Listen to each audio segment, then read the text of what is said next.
শপথ নেবেন হেমন্ত বিশ্ব শর্মা। দ্বিতীয়বারের জন্য অসমের মুখ্যমন্ত্রী পদে শপথ গ্রহণ আজ হেমন্ত বিশ্ব শর্মার, যেখানে থাকবেন প্রধানমন্ত্রী থেকে শুরু করে স্বরাষ্ট্রমন্ত্রী প্রত্যেকেই। শপথ গ্রহণে আমন্ত্রিত বাংলার মুখ্যমন্ত্রী শুভেন্দু অধিকারী।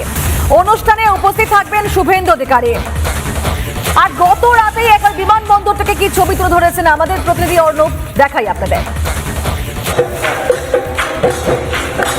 মুখ্যমন্ত্রী পদে দ্বিতীয়বারের জন্য শপথ নেবেন হেমন্ত বিশ্ব শর্মা এবং তার আগেই যদি দেখা যায় গোটা এয়ারপোর্ট চত্বর, আমি দেখাতে বলবো আমার ভিডিও জার্নালিস্ট রজনীকান্ত বেরাকে, যে একবারে এয়ারপোর্ট চত্বর কিন্তু সেজে উঠেছে এবং যারা ভিআইপিরা তারা কিন্তু আসতেই শুরু করেছেন।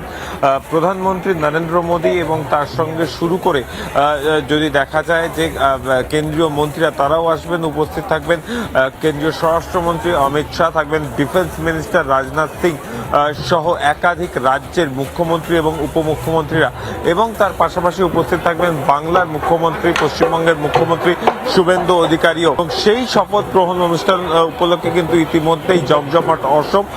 বলাই যেতে পারে যে হেমন্ত বিশ্ব শর্মা তিনি কিন্তু পশ্চিমবঙ্গেও যখন প্রচারে গেছিলেন বিজেপির হয়ে, সেই সময়ও কিন্তু তিনি ডাক দিয়েছিলেন যে আসামের সেঞ্চুরি এবং পশ্চিমবঙ্গে ডাবল সেঞ্চুরি করবে, এবং সেক্ষেত্রে হেমন্ত বিশ্ব শর্মার যে দুটো ক্ষেত্রে যে প্রেডিকশন তা কিন্তু একদম 100% সঠিক।